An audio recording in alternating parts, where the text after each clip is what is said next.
tem lugar na mesa de Jesus. É o tema dessa mensagem. Eu preciso muito da sua atenção para que a gente construa algo nessa manhã. Nós acabamos de ler a primeira carta de Paulo aos Coríntios, no capítulo 10, a partir do verso 14. Você vai saber mais sobre a plantação da igreja de Corinto em Atos capítulo 18.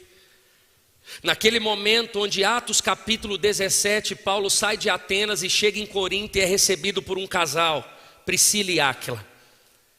Tinham a mesma profissão de Paulo, eram construtores de tenda. Paulo então começa a trabalhar na empresa de Priscila e Áquila e usa da casa deles para iniciar a igreja de Corinto. Um pequeno grupo, um GC, uma célula.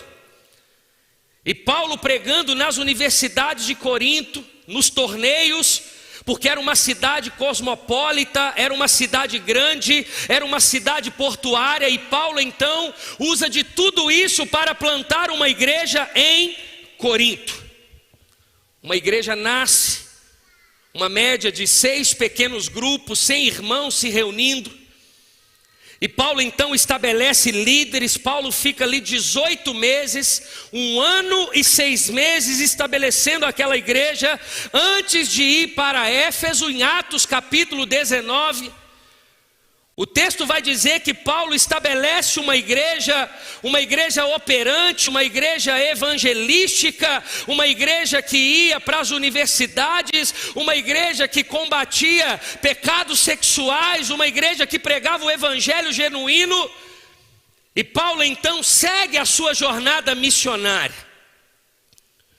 Passado 10 anos que Paulo havia plantado essa igreja, Paulo começa a receber algumas indagações, algumas perguntas, algumas dúvidas. É como se você tivesse algumas dúvidas e você escrevesse ao plantador daquela igreja.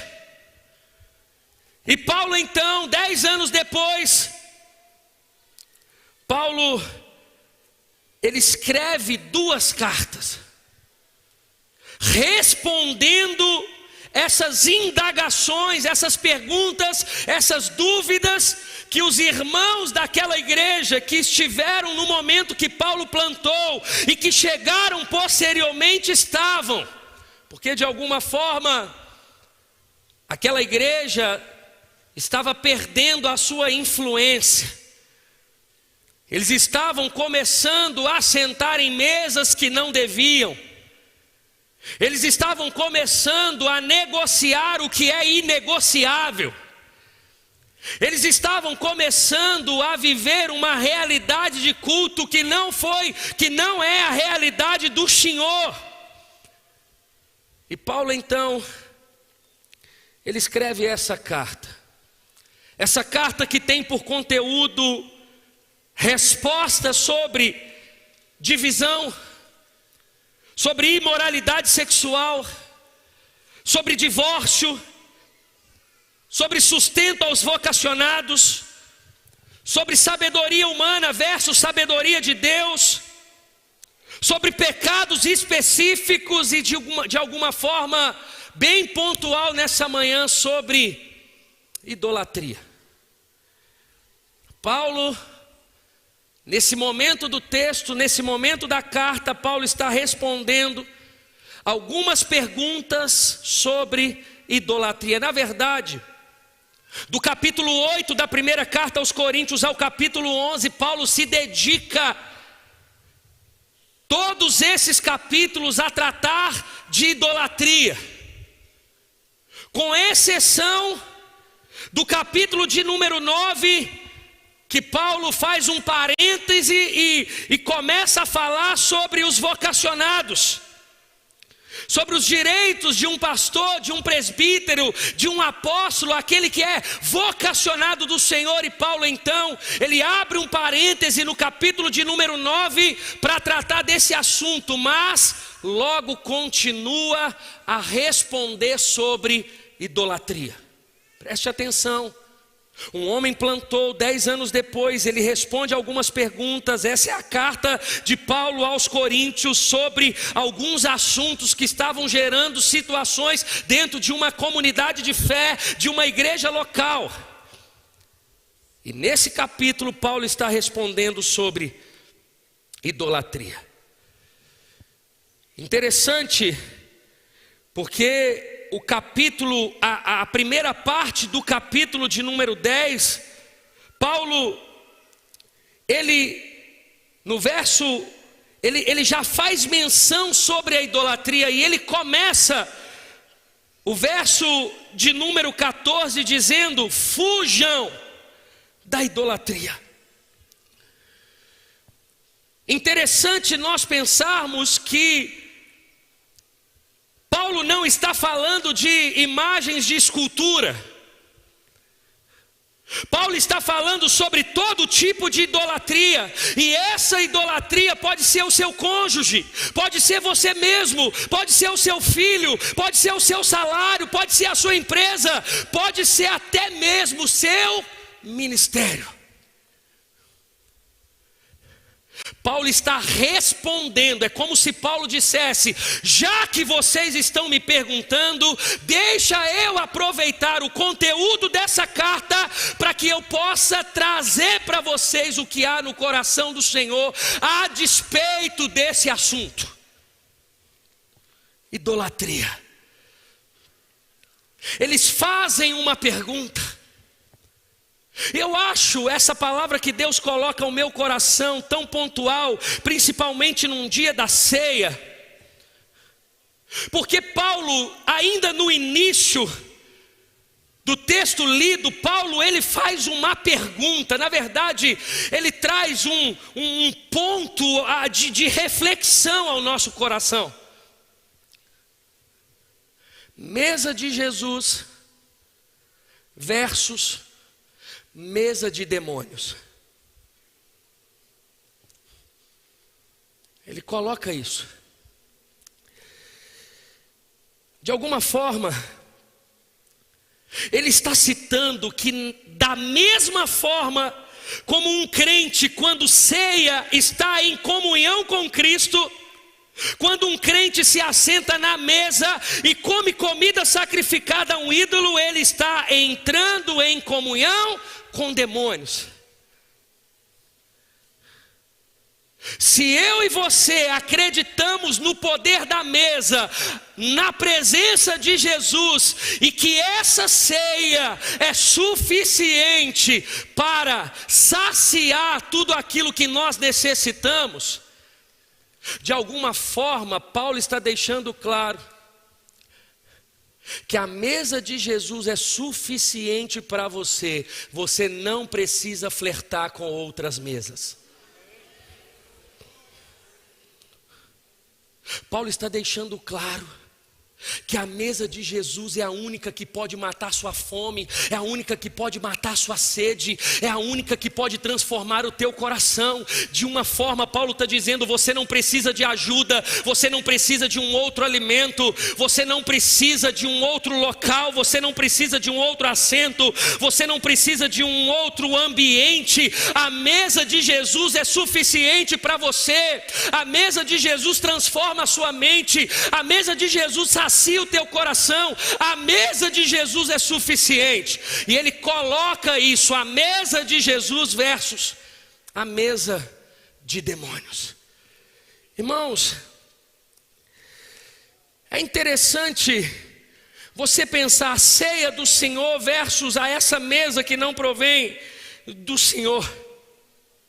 A primeira coisa que eu vim dizer para você nessa manhã é que tem lugar na mesa de Jesus para você, tem lugar na mesa de Jesus para os seus filhos, tem lugar na mesa de Jesus para o seu marido, tem lugar na mesa de Jesus para você que está me assistindo, tem lugar na mesa de Jesus. Você não precisa de outra mesa.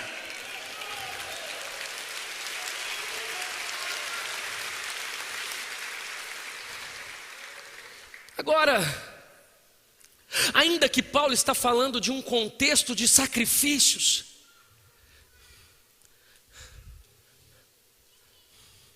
O que estava acontecendo em Corinto eram que líderes ou pessoas que temiam a Deus ou que eram da igreja de Corinto,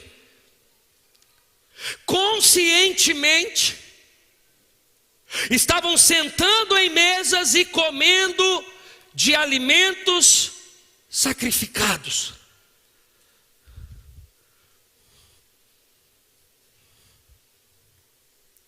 E essa pergunta chega para Paulo: pode? Não pode? Aonde que é o limite? O que que eu posso? O que que eu não posso? Aonde eu posso frequentar? Aonde eu posso ir? O que que eu posso ouvir? O que que eu posso comer? Em qual mesa eu posso se assentar?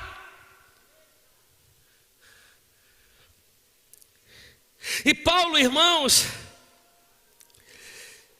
do verso 23 ao verso de número 33, Paulo coloca uma coisa na mesa, vamos dizer assim, que é a liberdade cristã versus a responsabilidade cristã.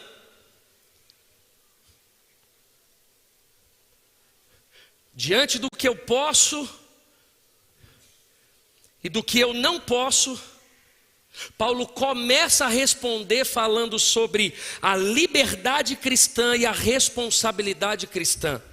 Por exemplo, eu estou aqui pregando no culto. A chave do meu carro está ali dentro da salinha. No final do culto eu posso pegar o meu carro, eu posso passar num posto de gasolina, encher o tanque, subir o anel rodoviário sem rumo e fazer uma viagem. Sem falar nada com a Isa. Eu posso. Mas eu devo?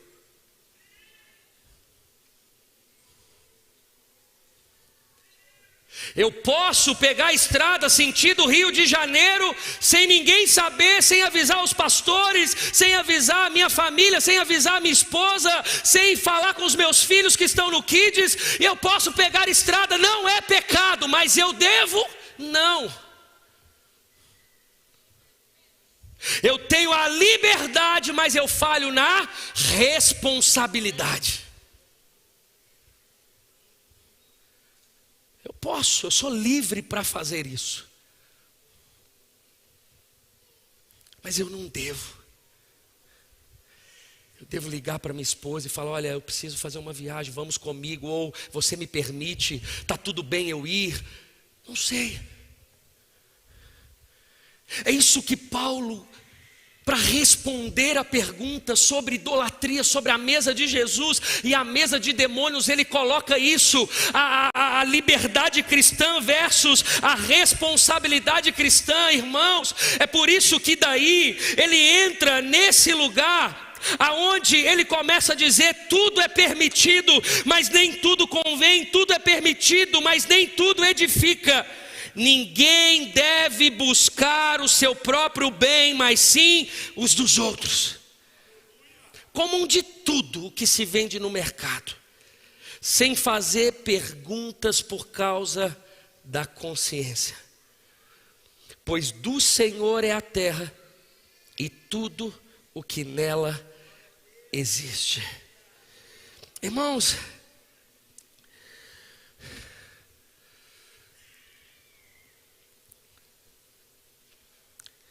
a mesa de Jesus,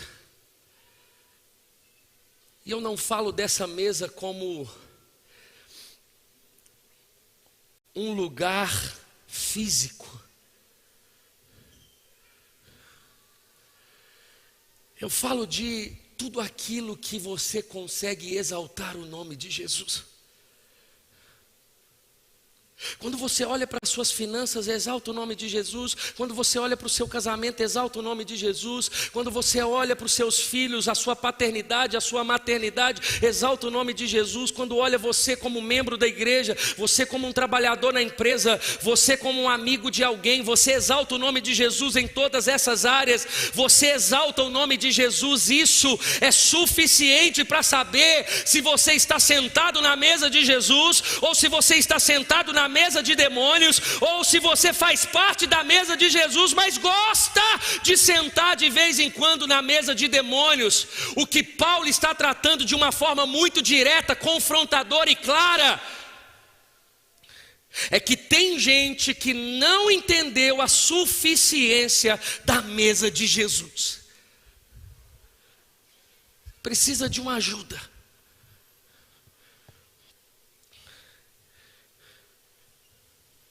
Por que muita gente chega aqui no culto e uma adoração tão maravilhosa como a gente participa nessa manhã, tem gente que fica dispersa? Porque já comeu em alguma mesa e chega aqui sem fome.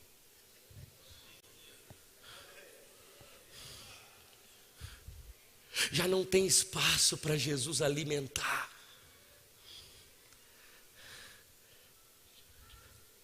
A noite foi longa.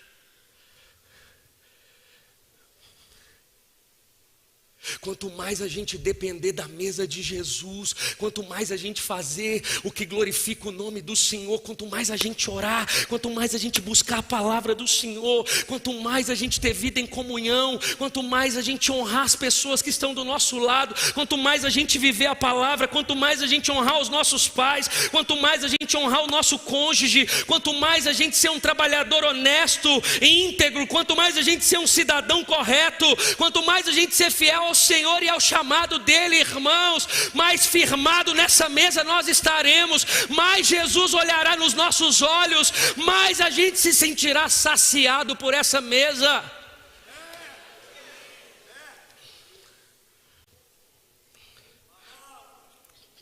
Qual a conclusão que a gente chega, meus irmãos? Que nós fomos chamados, primeiro, para glorificar apenas a Cristo.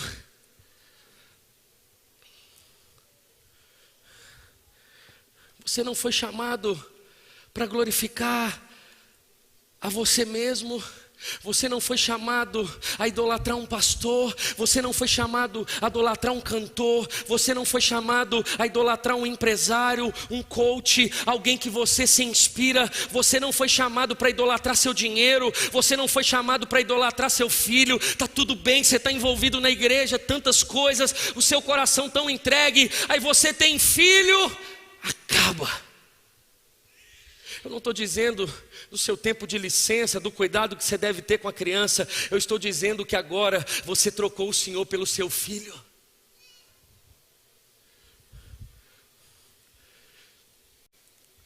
Enquanto tinha necessidade financeira, estava aqui na igreja e estava aquela coisa: Senhor, me abençoa, abre essa porta. O pastor era dizimista e fazia, acontecia, e punha a mão na cabeça e recebia a bênção e tomava posse. Deus prosperou e agora não tem mais igreja, agora não tem mais dízimo, agora não tem mais a fidelidade ao Senhor, porque o dinheiro tomou o lugar de Deus. E idolatria é tudo aquilo que toma o lugar de Deus no coração do homem.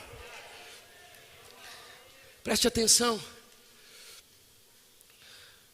O que Paulo está dizendo aqui para a igreja de Corinto, e como a palavra, ela não volta vazia, ela é atemporal, ela é a mesma ontem, hoje e para sempre. O que Paulo está dizendo é que Jesus, Deus, a Trindade, não negocia o lugar que é dele. Não negocia. Você pode até querer na liberdade que você tem.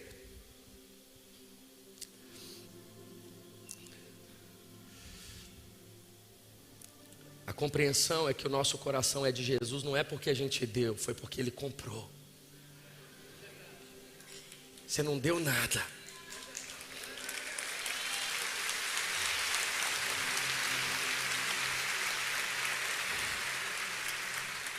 Se Jesus ainda não é o centro do seu coração, é porque você é teimoso, você está retendo algo que não é seu, é de Jesus. Ele morreu na cruz, Ele comprou a nossa vida. Por isso a gente está aqui nessa manhã, irmãos. O Senhor está nos levando nesse tempo a um lugar de intimidade. O Senhor está nos levando a limpar. Sabe como você pega um espanador de poeira e você está limpando o coração, as motivações, a mente. O Senhor está fazendo isso no meio do caos, no meio de tantas realidades loucas que não tem nada a ver com Jesus. Jesus está separando o trigo, Jesus está separando a sua igreja, Jesus está limpando a poeira daqueles que estão sentados à sua mesa. Não negocie a mesa de Jesus, pastor, mas não é pecado, não é, porque não é pecado, quer dizer que você deve fazer. Porque Paulo está dizendo aqui que aquilo que talvez não é pecado, não é, mas está sendo pedra de tropeço para alguém que está te vendo fazer.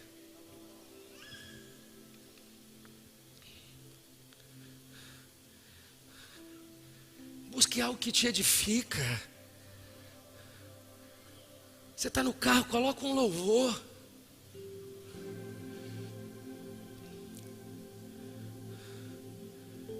Não senta em mesa de fofoca, não. Não dá lugar ao diabo, não. Não senta em mesa que não é para você. Jesus já te tirou dali. Jesus já te resgatou dali. Você estava ali condenado. Jesus, Ele morreu para te tirar dessa mesa. Para que você está ali? Sai desse lugar. Senta na mesa de Jesus. A mesa de Jesus é transformadora, é didática, é confrontador. A gente encontra abraço, a gente encontra afago, a gente encontra gente diferente da gente, mas a gente percebe que o Deus é um só, que o Espírito Santo está operando da mesma forma em todos. O texto do capítulo de número 10, do verso 14 a 33, ele ensina primeiro, fomos chamados a glorificar apenas a Cristo. Segundo, gaste tempo com as coisas que te edificam. Existem coisas que não te edificam, existem coisas que te edificam, existem coisas que não fede nem cheira.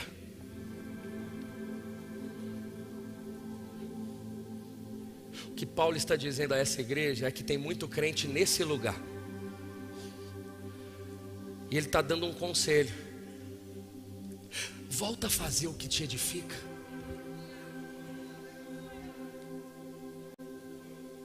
Volta a fazer o que te aproxima de Deus.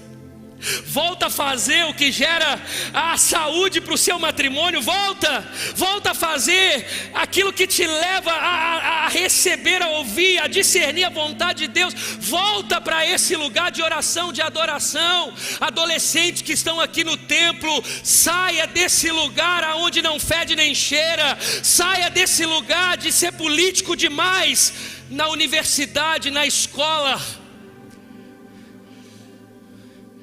Vai para um lugar que te edifica. Não podemos brincar com a única vida que nós temos para viver, e viver para a glória de Deus. Não podemos. Eu não estou dizendo para a gente enquanto crente ser chato. Eu não estou dizendo para a gente ser bitolado. Eu não estou dizendo que a gente não pode sentar em mesa onde não tenha cristãos e a gente vai contar nosso testemunho e as pessoas vão ver Jesus em nós. Não, a narrativa aqui não é evangelística. A narrativa aqui é de você degustar de algo que não é de Deus. Não é de testemunho, não é evangelística, não é. É esse lugar que Jesus está dizendo: não é para você. Eu não negocio o lugar que é meu para nenhum tipo de mesa de demônios. Irmãos, existe uma linha possível. Existe uma linha onde a sua vida comum glorifica o Senhor. Existe um lugar onde os seus sonhos são realizados. Você pode sonhar, você pode ficar rico, você pode usufruir do seu recurso, você pode trabalhar, pode. Existe esse lugar, desde que esse lugar não tome o lugar de Deus. O dinheiro não toma o lugar de Deus, o entretenimento não toma o lugar de Deus, nada toma o lugar de Deus. Existe esse lugar de você trabalhar a semana inteira, de você honrar sua esposa, de você ser carinhoso, de você brincar com seus filhos, de você organizar suas férias, de você honrar os seus pais, de você ter comunhão com a sua família, de você ter amigos, convidar para sua casa, de você ser um voluntário na igreja, servir na igreja, viver a sua vocação na igreja. No domingo você vir na igreja. Mas quando você olha de uma forma mais geral, você percebe que realmente Jesus é o Senhor da sua vida. Existe esse lugar. Existe esse lugar. Esse lugar onde... Eu me lembro do pastor Márcio aqui no púlpito, ele dizendo assim: olha, você não precisa do pecado. Você peca porque quer. O pecado não te faz bem, o pecado não é bom. A Bíblia que nós conhecemos vai dizer que Deus é bom, não o pecado. O pecado não é bom, você não precisa dele. Para quê? Que eu vou ter aqui no meu WhatsApp, no meu celular, coisas que não tem nada a ver com Deus. Para quê? Para que eu vou ficar com medo da minha esposa abrir meu WhatsApp e ver o que ela não precisa ver? Para quê? Irmãos, o que é um celular mediante a vida com Deus? O que é, irmãos? O que é um carro zero? O que é uma casa maravilhosa diante do sacrifício de Jesus? O que é? O que é uma viagem para o lugar mais bonito que você possa ir em relação à obra de Jesus na cruz? Nada. Tudo se torna tão pequeno quando a gente olha para a cruz e vê o Senhor da nossa vida.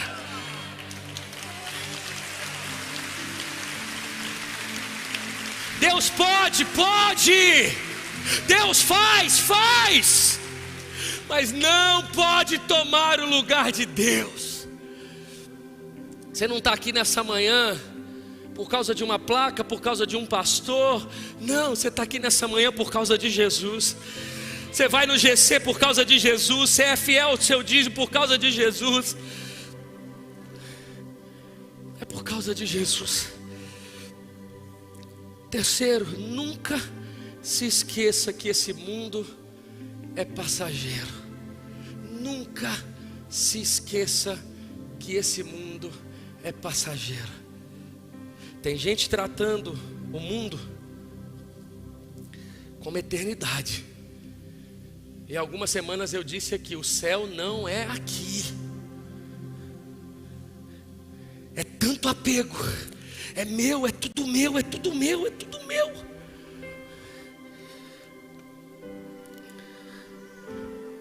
Nunca se esqueça de que o mundo, de que esse tempo aqui é passageiro.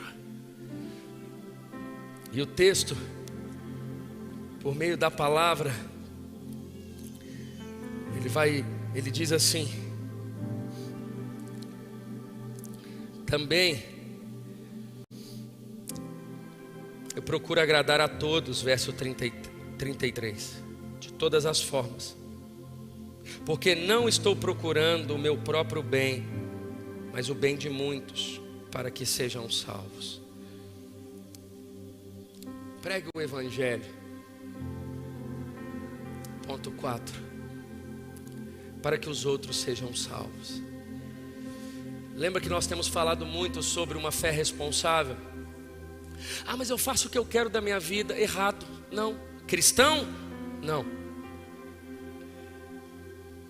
Você tem um Deus para prestar conta. E esse Deus que você presta conta, ele disse: cuidado para não ser pedra de tropeço. Então eu já não posso mais fazer qualquer coisa da minha vida. Eu sou cristão, esquece que eu sou pastor da igreja.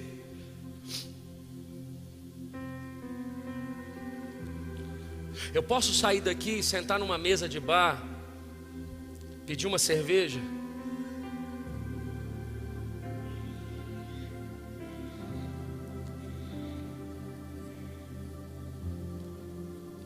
Muitos vão passar ali e vão dizer: é o pastor.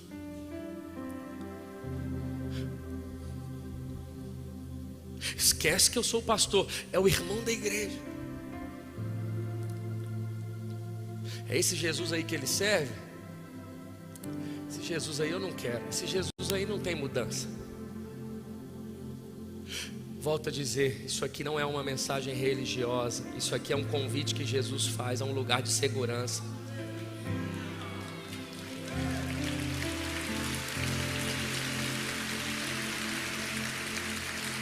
A um lugar de segurança. Você pode. Tem gente que fala: pastor, mas eu vou fazer. Eu falei: meu irmão, você é livre, você pode. Eu, como seu pastor, só quero te dizer que você terá isso e isso como consequência. Você pode.